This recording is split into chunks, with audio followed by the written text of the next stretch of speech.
Matinik pagdating sa usaping legal na makakasama natin ngayong gabi. May 10 taong karanasan pagdating sa usaping batas.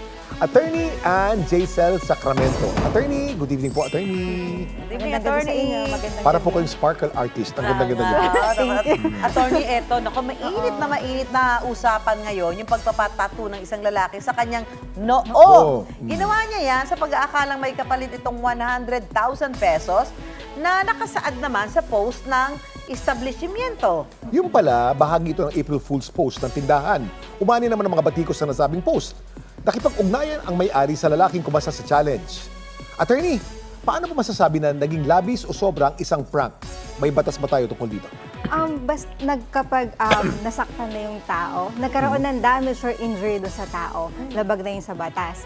So, meron ng liability yung tao doon, yung prank na yun. So, yung pong tattoo na yun, damage yun? Considered damage yun? Oo, kasi meron siya. Sa siya. yun Parang walking ano siya, walking advertisement. Oo, may advertisement siya. So, kapag nasaktan yung tao, may damage sa kanya, illegal na yun. Pero bago tayo magtuloy, Susan, Attorney, ha? Kasi may bagong development eh. Yung daw tattoo ay fake. Kailangan makita natin yung lalaki at malaman natin kung yung tattoo nilagay doon ay tunay na tattoo. Ay, yung parang sa Boracay, yung dinidikit? Oo. Ano lang, parang gimmick pati yung pati yung tattoo. Ay, malalaman natin sa mga darating na araw. Anyway, tuloy natin. Sakali, halimbawa lang, totoo na nagtattoo siya ng pangalan ng negosyo na yon, Attorney. Ano yung posibleng multa o kasong kakaharapin kapag napatunayan na nakapanakit o nalagay sa panganibang buhay ng isang tao dahil sa ginawa niyang umanig prank? Ayan, so meron tayong criminal liability. Ito yung pwede kang makulong or pwede kang magbayad ng danyos. Tapos meron ka rin civil liability. So yung civil liability, kunyari, gumastos ka, nagpunta kang doktor. Tapos meron din tayong, meron pa ibang damages pero basically, babayaran ka do sa mga na-cause sa'yo na damage. Babayaran po yung na-damage na tao? Yes, oo. Paano yung mga nalinlang na citizens, pareho natin? Pwede ba natin i-demanda yun ng nalinlang? Well, wala namang kasing damage sa kanila. Halimbawa, Kasi nainis tayo eh. April Fool's Day, halimbawa, nangutang ako kay Kuya Kim ng 10,000 ay hindi ko mabayaran. April Fool's. Pwede yun. Walang kaso yun. Wala namang kaso. Basta may damage or may nasaktan. Basta yun may nangyari damage sa katawan mo. Kung nasaktan ako dun sa pag-utang mo sa akin, hindi pwede kita i-demanda. Hindi naman physical yun, Kuya Kim. Bulsa mo na. Singilin mo na lang siya. Attorney, yung mga April Fool's post bilang advertisement ng isang negosyo na prank, legal ba ito matuturing na false advertisement? Okay, yung mga pakulo na yan kasi, yung mga ganyan-ganyan, regulated yan ng batas. So, meron tayong Consumer Act na yung mga hindi totoo na false, deceptive, or misleading advertisements, bawal yan sa batas. So, meron kaukulang ng penalty o parusa. Ito bang nangyaring pagtatusan noon misleading o hindi misleading? Kasi sabi ba, bibigyan na 100,000. So, misleading siya. Misleading kasi... Actually, deceptive din siya, di ba? Kasi kaya pumayag yung tao kasi siguro sa paghahangad niya na makuha yung 100,000.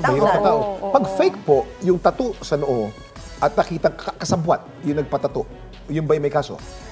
Kasabbat yung nagpatato. Sinong kasabbat yung nagpatato? Yung advertisement. Ay, yung may-ari ng restaurant. Parang gimmick. Gimmick? Oo, gimmick. Wala naman. Usually, pagka ganyan, parang kunyari ako, na-ins ako, na-bother ako, ganyan. Parang hindi na ako makatulog kasi naawa ako doon sa tao. Pwede magkaroon ng kaso pa din. May unjust vexation. Unjust vexation.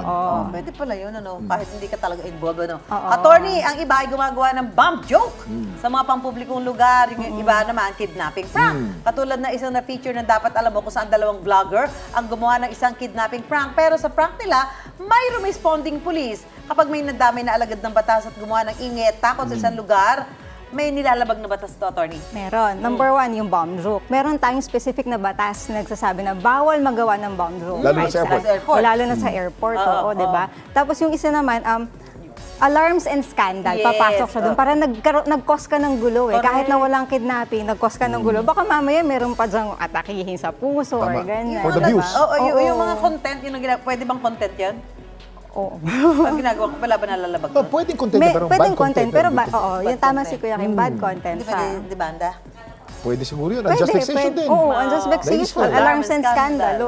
Yung pala eh. Pwede. So alam niyo na dapat content yan. So, Attorney, maraming salamat po. Napakalinaw po ng iyong explanation po sa amin. Sana po kayo magsawa at bumalik po kayo at pagpaliwanag ulit. Maraming salamat, Attorney Jaisel. Dito sa Dapat Alam Mo, hihimayin natin ang maiinit na issue dahil sa batas. Dapat Patas!